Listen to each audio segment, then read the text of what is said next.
नमस्कार दोस्तों, आज हम इस वीडियो में आपके साथ डिस्कस करेंगे चेन ड्राइव और गियर ड्राइव के बीच में क्या डिफरेंसेस होता है, कैसे ये दोनों ड्राइव एक दूसरे से अलग हैं। कुछ फैक्टर को कंसीडर किया है जिसके आधार पर देखेंगे कि इन दोनों ड्राइव्स के बीच में फंडामेंटल डिफरेंसेस क्या क्या हैं, क्योंकि ये दोनों ड्राइव्स मैकेनिकल ड्राइव के ही टाइप हैं और दोनों इंगेजमेंट ड्राइव हैं और इन दोनों ड्राइव का पर्पज भी सेम है कि ड्राइवर शाफ्ट से ड्रीवन शाफ्ट तक मोशन को, पावर को या टॉर्क को ट्रांसमिट किया जाता है। अगर हम बात करते हैं चेन ड्राइव की, तो इस केस में दो स्प्रोकेट हम यूज़ करते हैं। इन दोनों स्प्रोकेट्स के जो टीथ हैं वो आपस में इंटरलॉक नहीं करते और इसमें हम एडिशनल एलिमेंट का यूज़ करते हैं चेन का, जो इन दोनों स्प्रोकेट के बीच में मोशन, पावर या टॉर्क को ट्रांसमिट करने में मदद करती है। अगर हम गियर ड्राइव की बात करते हैं, इसमें जो दो गियर्स होते हैं उन दोनों के जो टीथ होते हैं आपस में मैसिंग करते हैं, तो एक प्रकार से इसमें टीथ इंटरलॉकिंग होती है और पावर या मोशन को ट्रांसमिट करने के लिए अलग से कोई एडिशनल एलिमेंट हमें नहीं चाहिए। डिज़ाइन की अगर बात करते हैं, चेन ड्राइव का जो डिज़ाइन है वो सिंपल डिज़ाइन होता है और गियर ड्राइव का जो डिज़ाइन है वो कॉम्प्लेक्स डिज़ाइन होता है। रोटेटिंग डायरेक्शन की अगर बात करें, चेन ड्राइव में जो स्प्रोकेट्स होते हैं ड्राइवर शाफ्ट पे और ड्रिवन शाफ्ट पे वो सेम डायरेक्शन में रोटेट करते हैं, जबकि गियर ड्राइव के केस में जो गियर्स होते हैं वो एक दूसरे के अपोजिट डायरेक्शन में रोटेट करते हैं। अगर एक गियर क्लॉकवाइज रोटेट करेगा तो दूसरा गियर एंटी क्लॉकवाइज रोटेट करेगा। अगर हम उन गियर को सेम डायरेक्शन में रोटेट कराना है तो बीच में एक इंटरमीडिएट गियर का हम इस्तेमाल कर सकते हैं। टाइप ऑफ ड्राइव की अगर हम बात करें, जो चेन ड्राइव है इसमें हम जो एडिशनल एलिमेंट या इंटरमीडिएट जो एलिमेंट है चेन का इस्तेमाल करते हैं, जिसके कारण क्या है कि एक फ्लेक्सिबल ड्राइव बन जाती है।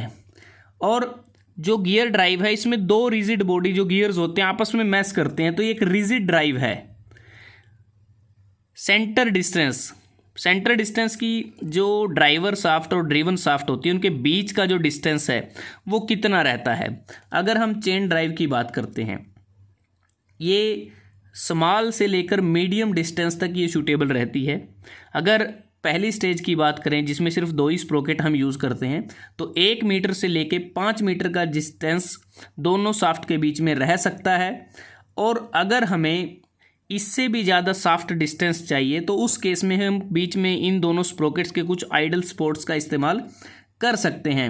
और साथ ही साथ जो चेन ड्राइव होती है इसमें स्मॉल एरर को भी टॉलरेट किया जा सकता है कि अगर थोड़ा बहुत मिस अलाइनमेंट है उसको भी कंसिडर किया जा सकता है। अगर हम गियर ड्राइव की बात करते हैं, गियर ड्राइव को स्मॉल डिस्टेंस के लिए प्रेफर किया जाता है। जैसे ये डायग्राम आप देखें, ये वॉच का डायग्राम है, इसमें बिल्कुल दोनों शाफ्ट के बीच में बहुत थोड़ा ही डिफरेंस है। अगर इस डायग्राम को देखते हैं तो इन शाफ्ट्स के बीच में कम डिफरेंस है। तो एक प्रकार से जो गियर ड्राइव है ये स्मॉल डिस्टेंस के लिए ही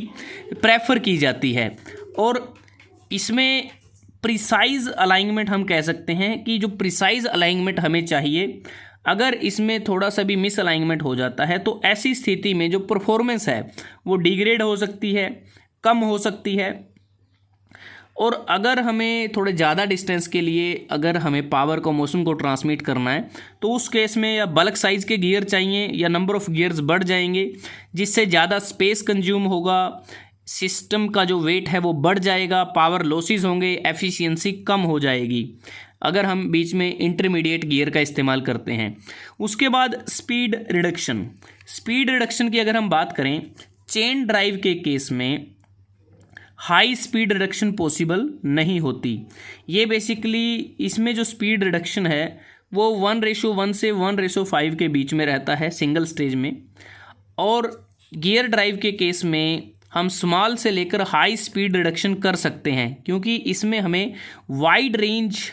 मिलती है स्पीड रिडक्शन की, जो 1:1 से 1:40 तक हो सकती है। अगर स्मॉल रिडक्शन करनी है तो हम स्पर गियर का इस्तेमाल कर सकते हैं, बेबल गियर का इस्तेमाल कर सकते हैं। अगर मीडियम स्पीड रिडक्शन करनी है तो हेलिकल गियर इस्तेमाल किए जा सकते हैं। अगर स्टीप स्पीड रिडक्शन करनी है तो हम वर्म गियर का इस्तेमाल कर सकते हैं। स्पीड रिडक्शन बेसिकली जो रोटेशनल स्पीड होती है उसकी स्टेपिंग डाउन हमें करनी होती है और ये सभी ड्राइव्स में संभव होता है। उसके बाद बात आती है फेलियर ऑफ चेन या गियर। इसका मतलब ये है कि जब वर्किंग के दौरान चेन ड्राइव में जो स्प्रोकेट्स होते हैं, अगर इनका कोई एक टीथ या दो टीथ डैमेज हो जाते हैं तो ऐसी स्थिति में जो मशीन या सिस्टम होता है उस पर ज़्यादा सीरियस डैमेज नहीं होता है। अगर गियर ड्राइव के केस में एक टीथ या दो टीथ अगर डैमेज हो जाते हैं, उनका वियर एंड टियर हो जाता है, तो इस केस में सीरियस ब्रेकडाउन होने की संभावना रहती है जो पूरा मैकेनिकल सिस्टम होता है। उसके बाद लुब्रिकेशन की अगर हम बात करें, चेन ड्राइव के केस में जो लुब्रिकेशन होती है, हमें पीरियोडिक लुब्रिकेशन करने की आवश्यकता होती है और इसमें हमें फुल लुब्रिकेशन करने की आवश्यकता नहीं होती, टाइमली कर सकते हैं। और अगर हम गियर ड्राइव की बात करते हैं तो गियर ड्राइव के केस में जो लुब्रिकेशन है वो हमें फुली लुब्रिकेशन इसमें करनी पड़ सकती है। इसका मतलब ये होता है कि अगर फुली लुब्रिकेशन की अगर हम बात करते हैं, जो गियर यूनिट है जैसा आपको इस डायग्राम में नज़र आ रहा है, वो कंप्लीटली भी लुब्रिकेटिंग ऑयल में इमर्स्ड हो सकते हैं या पार्शियली भी वो इमर्स्ड हो सकते हैं। अगर हमें बेस्ट परफॉर्मेंस चाहिए गियर ड्राइव के केस में, तो इसमें क्या है कि हमें फुल लुब्रिकेशन या फिर पार्शियल लुब्रिकेशन हम कर सकते हैं, और जिससे क्या होगा कि जो गियर ड्राइव है इसकी लाइफ भी लॉन्ग होगी और हैवी ड्यूटी एप्लीकेशन में भी बड़ी आसानी के साथ कार्य किया जा सकता है। और क्योंकि ये दोनों इंगेजमेंट ड्राइव हैं, इंगेजमेंट ड्राइव मतलब कि इसमें दोनों सॉलिड बॉडी, अगर हम स्प्रोकेट की बात करें या चेन की बात करें, ये आपस में डायरेक्ट कॉन्टैक्ट में आती हैं, तो जिससे क्या हो कि हीट जनरेट होती है, वियर होने की संभावना रहती है, इसलिए दोनों केसेस में लुब्रिकेशन की आवश्यकता तो पड़ती ही है। वाइब्रेशन डैम्पिंग, वाइब्रेशन डैम्पिंग की अगर बात करें, जैसा हमने आपके साथ बात की थी कि जो चेन ड्राइव है इसमें हम जो एडिशनल एलिमेंट चेन यूज़ करते हैं जिसके कारण ये फ्लेक्सिबल एलिमेंट बन जाता है और फ्लेक्सिबल ड्राइव बन जाती है, और फ्लेक्सिबल ड्राइव होने के कारण जो वाइब्रेशन होती हैं उसको ये एब्जॉर्व कर लेती है, और जिससे क्या है कि जो ड्राइव यूनिट है उसका फेलियर होने से बच जाता है। लेकिन गियर ड्राइव के केस में क्या है कि इसमें इंटरमीडिएट एलिमेंट नहीं होता, दो रिजिड बॉडी डायरेक्टली एक दूसरे के साथ मैच करती हैं, और जिससे क्या है कि जो वाइब्रेशन है वो डायरेक्टली ट्रांसमिट हो जाती है मशीन यूनिट से प्राइम मूवर तक, और इससे क्या होता है कि जो इम्पैक्ट लोड है या जो अनबैलेंस्ड फोर्सेस हैं उसके होने के कारण जो ड्राइव यूनिट है उसमें डैमेज होने की संभावना रहती है। अगर वेट की बात करते हैं, जो ड्राइव यूनिट जो चेन ड्राइव होती है वो लाइट वेट होती है और जो गियर ड्राइव होती है ये हैवी वेट होती है। नॉइस की बात करते हैं, चेन ड्राइव में कार्य करते समय जो नॉइस ऑपरेशन है बेसिकली नॉइस जनरेट होता है, गियर ड्राइव में बिल्कुल कम नॉइस जनरेट होता है, क्वाइट ऑपरेशन इसमें परफॉर्म होता है। लाइफ स्पेन की अगर हम बात करते हैं, चेन ड्राइव की जो लाइफ होती है गियर ड्राइव के मुकाबले कम होती है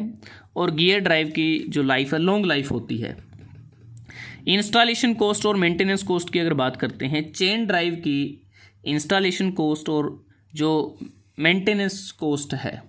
वो दोनों कम होती हैं गियर ड्राइव के मुकाबले।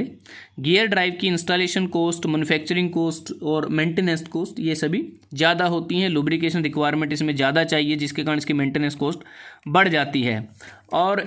अगर हम यहाँ बात करते हैं पॉजिटिव ड्राइव की,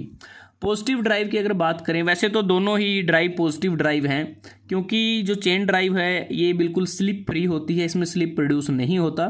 लेकिन फिर भी इसमें जो पॉलीगोलन इफेक्ट के कारण जो वेलोसिटी रेशियो है उसमें मार्जिनली चेंज आ जाता है, तो जिसके कारण क्या है कि हमें कांस्टेंट जो वेलोसिटी है वो नहीं मिलती। और जो गियर ड्राइव है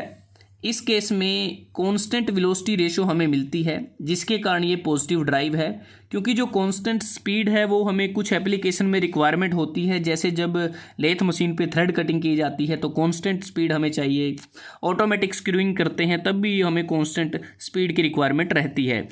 उसके बाद बात करते हैं टाइप्स की।